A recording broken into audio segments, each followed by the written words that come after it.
I don't need a reason. I'm so stupid love.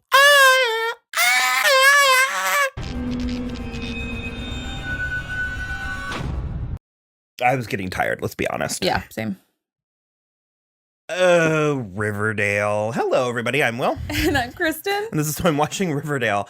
I'm starting to think that scene from a few weeks ago where Jughead jumped his motorcycle over the pit of sharks might have been. Sure.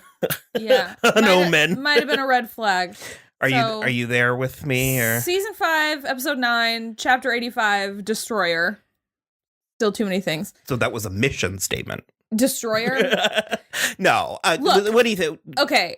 There were good things in this episode. Number one being Lily Reinhart is the greatest actress of her generation, apparently. When the old guy started going off about the Mothmen and she was just... Yeah. For sure. Like, everything Betty did in this episode was great. Here's my issue. Nobody's acting right. The only person who's acting appropriately for the age and what's happening to them is Archie. I cannot believe those we have come full circle. Came out of my mouth in the year of our Lord 2021, but it is full true. Archie's the only one that's got his head on straight. Well, it just literally he and Veronica were having that argument with Cheryl. They were like, we need your maple syrup for this pancake breakfast, whatever, for the Bulldogs. And she was like, absolutely not. You're not going to use me as a booster. And he was like, fine, I'll do it myself. And he marched his hot ass in jeans right into the fucking announcements office or whatever. Do that. Yeah. And he got it fucking done. And I'm just like, where has this Archie been for the last 5 years? Well, okay. So once again, they're threatening us with supernatural. Yeah. And it's a very fool me 4 times, shame on me. So it's like, I don't believe it. I don't buy it. I would like to. Yeah. I think that would be fun. I think it would be cool if like some new, sexy, well, not teens anymore, but like, I'm trying to make a Scooby-Doo joke here. And I couldn't get there quick enough, but like, I just insert Scooby-Doo joke. Yeah. It's so strange. The 4 different stories that were happening in this episode, because it's like Jughead is straight, X-Filesing it. Yeah. And Betty could not be harder in this, like, FBI. She's a real Scully. But it's to the point where I'm just sort of like, she's doing too much. She's doing too much. I think she's doing too much. You're right. The Archie thing, adorable, so quaint. Adorable. It was fun. There was a football game and a musical number, like it was season 1. Let's be honest. He also, for all of you crossover fans, of which there are probably few, he had a really cute little Ted Lasso moment at the end. So do with that what you will. And then we had this bizarre tonally, like it was good, the stuff with Kevin and Fangs, but it was so like it didn't belong in this episode. Yeah, and it was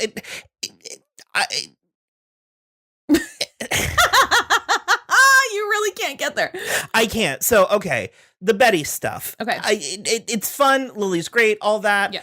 I don't understand what's happening because we're full spoilers, all that stuff. By the end of the episode, when Grayson Holt showed up, you were like, he's the bad guy, he's the villain, and we got the patented Riverdale like, doom, yeah. And I'm like, okay, well, at the very least, they want us to clock that he's suspicious.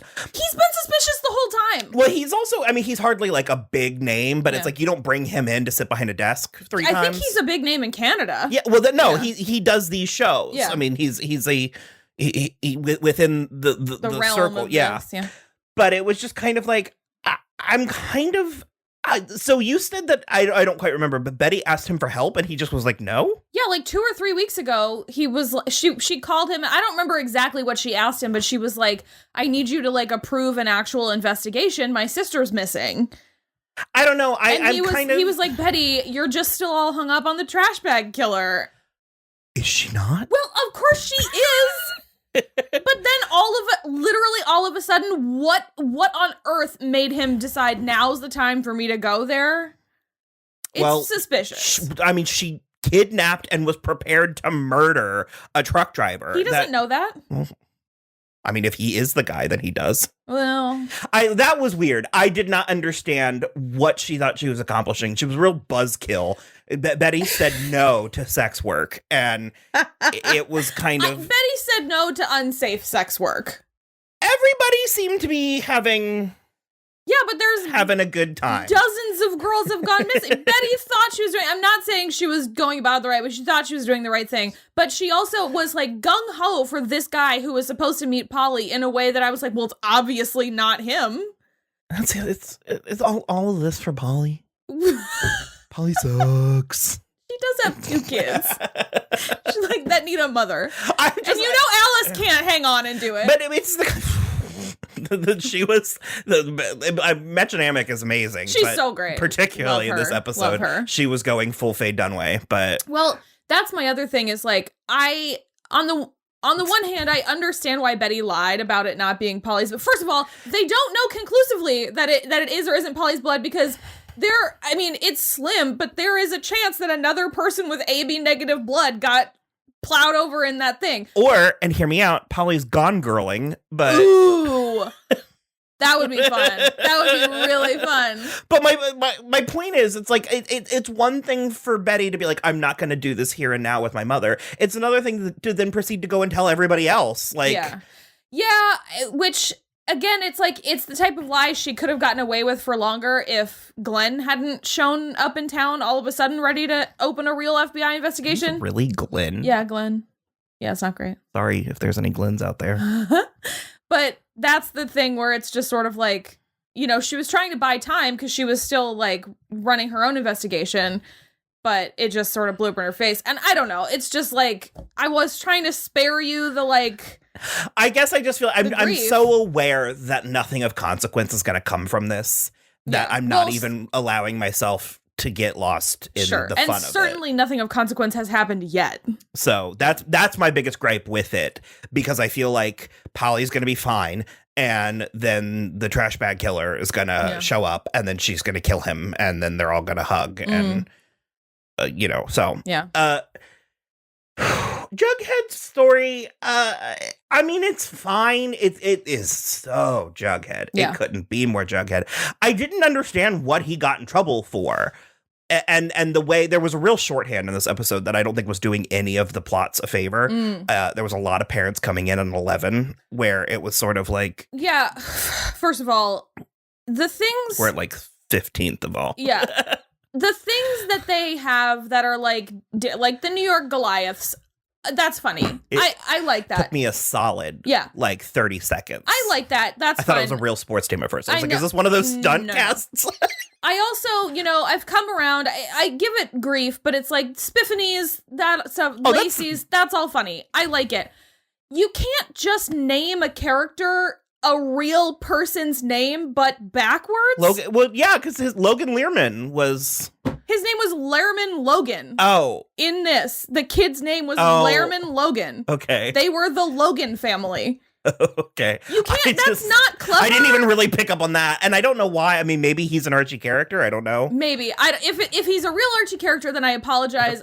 I'm not up on that, but like, it's not funny to me. It's not clever. It's not like doing anything. Well, it's not about funny or clever. It's like, I don't understand why. Also, I don't know what the connection is. Yeah, I was like, there's seemingly no connection. Did this happen to Logan Lehrman? And we just like, he's Sleepwalker and we don't know that? And now, but the thing is it's like, it's not even going to be recurring in some way because they come back. They took him from school and it'll away. Come back. They didn't do this for this to be the end of it. Yeah, whatever. But I just like, Jughead was like, that was a weird story you wrote there, bud. How are you doing? And they were like, don't you talk to my son again. And I was like, Jughead wasn't like, you see, this is what's happened. Yeah, you've been abducted. He didn't get out like... I even thought that they even got mad for a different thing than I thought they were going to get mad for. I thought they were going to get mad for like him implying that the parents beat him. Mm-hmm. For Jughead implying that they beat him. And I just was like, oh, you're mad about a totally other, even less consequential thing. It was really super bizarre. Very strange. Yeah. I guess we really did cover the Archie's football team. I mean, like you said, he was just Ted Lassoing.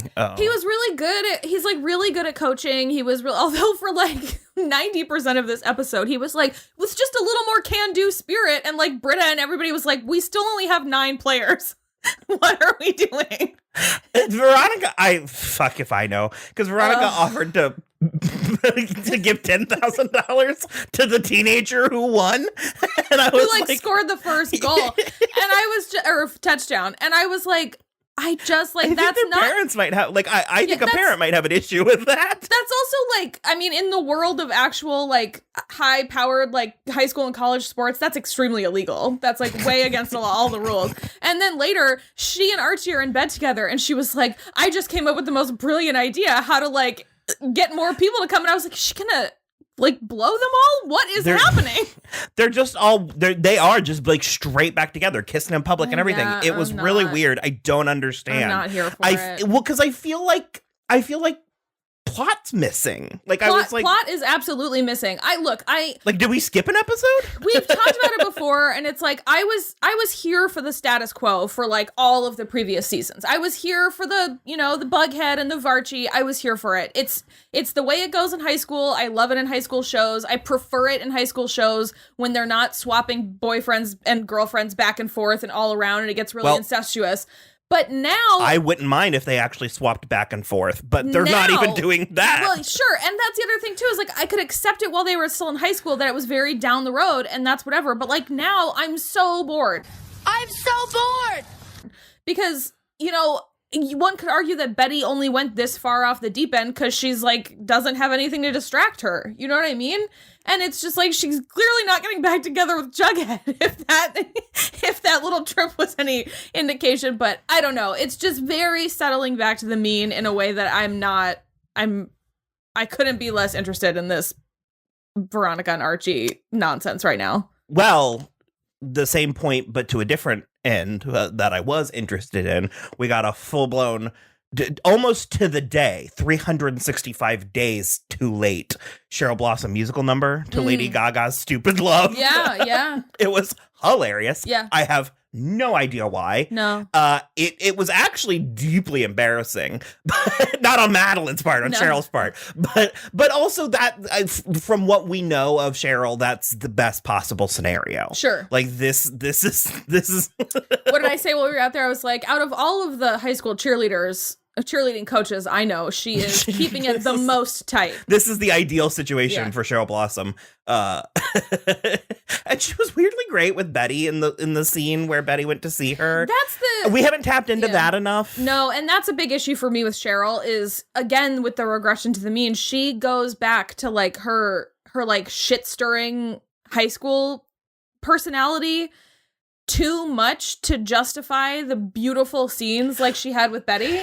And that's where I'm at with this show and this season in particular, is that you have a beautiful, brilliant ensemble that for some reason you are bogging them down with pointless mysteries and intrigue and stuff that it's like, I like some of that. I like a lot of that. Yeah. I like a decent amount of that. But I need I'd also character work. Getting into Kevin and Fang's thing, it's like, that was sort of fascinating to me. And I'm really glad that at the very least, the show sort of acknowledged it. I do sort of feel like this has taken too long to get to this place. Yeah. And well, for them or for us, the viewers, or both? Because, I mean, all of it. I mean, to establish a plot in season 1 and not really give it a payoff until now. Sure, and also Kevin's cruising. Yeah, well, Kevin's cruising for sure, but Kevin and how did this not come up between Kevin and Fangs? Yeah. In the 9 years they've been dating. Well, and it's like, I didn't think this was going to happen, nor is it necessarily what I wanted to happen, but there was part of me that kept waiting for it to for Moose to come up. Oh. Because we just swapped Moose out for Fangs. We really did. There was no pomp or circumstance. Yeah. And I like Fangs. I'm not trying to get rid of him, but there was it's almost like they're hoping we forgot. And it's like, I'm sure some people did. Yeah. I didn't. No, I didn't either. but that's sort of, I was like, what is the thing? And the other issue with this is the weird gay bashing scene did not sit right with me twice over. Number one, unless that guy had like a aneurysm or something, nothing. I mean, Kevin was so clearly hitting on him, and he was so clearly like, he was responding. What do you think is going to happen after a man in a bathhouse says to you, "Oh, I guess it's true what they say about guys from LA. They're all really hot." He's obviously gonna grab your dick. I like don't. You know. don't smile and go, "Oh, what do they say?" You know what they say about it. So that was strange. No. And I'm not saying that this doesn't happen. It absolutely does. And I'm not saying that we shouldn't explore the story. I think we should. But it came out of nowhere. Mm-hmm. We really haven't. We've had. It's the thing where it's like Teen Wolf or some of the others where it was like we've had no real reason to believe that homophobia or that this exists. This was a crisis for these characters in this place. And so it's only a crisis with the guy who traveled here from Los Angeles, which also doesn't check. Yeah, I didn't like it, and it was the kind of thing where I'm processing my feelings in real time. Well, the thing that I also didn't like about it is it led to a scene. Because I'm not against it. I'm not that kind of person who's like, that is untouchable. I think it's very touchable. No. I think we should explore this material. But this it wasn't is with a tertiary character who's only just come back into prominence on a show after 4.5 years. Well, it's a really weird moment. And then it led to this really bizarre scene with him and his dad with Sheriff Keller, which I liked. I like the general vibe of it, but it felt like an episode of Once Upon a Time, where it was like all of a sudden now, 5 years into this character, we find out that his mom called him fat when he was a kid, and that's what started his cruising. That was a real. I thought she was going to say something. Me too. About passively being homophobic. Gay. Exactly. And then I just was like, oh. And I think Casey's so much better than he gets credit for. I found him to be phenomenal in the show. But Kevin just gets shit stuff all the time. Well, and again, it's like I liked the scene with his dad, and I like the bookend from season 1 and all that. Yeah. And I want to live in a world where gay characters can talk to their family when need be about this stuff. But I was just sort of like, couldn't this have been Betty? Couldn't this have been Cheryl? Couldn't this have been Tony or Fangs or Sweet Pea or literally like wouldn't at certain point Fangs aren't you and Archie friends? Yeah. Like why are you not? Why is he an island to himself? And Fangs is the one who was like, you're ashamed of yourself. Like this is, you've been cruising in the woods anonymously for your entire sexual life. I feel like there's something deeper there. And instead of revealing to Fangs after he got beat up in the sauna for trying to cruise anonymously that it was something his mom did, he said it to his dad instead. And I'm just like, your relationship with your father doesn't need that depth. We already have it. It just felt a little hollow, like especially, I mean, the cruising plotline aside, because they have been consistent with that. And I have enjoyed it, especially because I said like 2 weeks ago where I was like, Kevin's a very clean cut character. Yeah. And I like that they're representing that the duality of man in that way. But that aside, we've had no real we've had no evidence or reason to believe that there was an internalized and maybe maybe I'm just like I'm they gave me an inch and I'm trying to take a mile. I don't know, but it was very odd. I'm not completely against it the way that I think so many people online. I haven't looked, but I'm sure people online are going to be furious. And I think that this is important ground to cover. And I think, perfect or not, this is a necessary brick in the road to, you know. But I guess my biggest complaint then is, like, about this storyline specifically is, why did Kevin disappear as a character for 3 seasons? You know, like, why were we not doing this for 3 seasons where we could have already gotten to a point that we're trying to get to now? They let all the gimmicks in the way. And again, I mean, I like the gimmicks, but at the moment that all the focus is on the gimmicks, and we just like we needed to tap Hiram out for several episodes. You know what I mean? Like, it's like, it doesn't. Okay. With his fucking Twin Peaks ass office. I didn't want to bring it up, but. Okay. No, because I was thinking about it in a sincere way. Everybody knows I just hate Hiram. I think he sucks. I think Mark Consuelos is doing he's amazing job. But Hiram is horrible. He literally asked Reggie to like break a child's legs in this episode. But that was interesting. Though he got it was interesting based on an what iota he got out of Reggie. Yeah, an iota of character development from Reggie. But zero from Hiram. And here's my thing with Hiram. There are other villains every season. There is a villain. There was like the Gargoyle King. There's essentially 3 villains each season. I don't need Hiram to be an additional villain every season. It sucks. It brings every moment down. It makes Veronica dumb. It makes Archie impulsive most of the time. He's been really good lately. It's just, and this weird vendetta about like this, I mean, I know he's got something else nefarious going on, but this weird vendetta about like getting Riverdale closed down, and like, I just think he's blowing up the school next week. Like with a bomb. So stay tuned. We're gonna love it. Yeah, we're gonna absolutely love that episode. It's the mid-season finale. So I don't know. I think that they have an over-reliance on Hiram as a villain in a way that he could be. I wish that they would just let him be neutral sometimes, because the way that his relationship works with every other character is like 1 step forward, 40 steps back every single time. And Veronica still keeps getting lulled into this like sense of security where she's like, well, Daddy will help. And it's like, but he won't help. And they did like make this bet or whatever, but I'm sure it's only a matter of literal seconds before Hiram reneges on that bet and is like, well, we're going to go ahead with trying to get the Bulldogs out of the league anyway. I don't know. I cannot with Hiram, because I also don't even think he's an interesting villain. He's way too mustache twirly, and there's like no depth behind There's it. also no consistency. Yeah, 100%. I mean, there is in the sense that he's always mustache twirly. Yeah, wrong or bad, but it was like, did we spend 7 episodes of this show on his weird mystery illness that nothing came of it? Because he wasn't ill, and nobody seems to care that he was like committing medical fraud. It was never brought up. Ridiculous. So, beating the pants off other wrongdoers really cured that ALS. I like my prescription. I'm gonna be bold. I'm gonna say, let's go ahead. You know what? Make the aliens real. Make the Mothman real. Sure. I want all 5 of our heroes on a spaceship.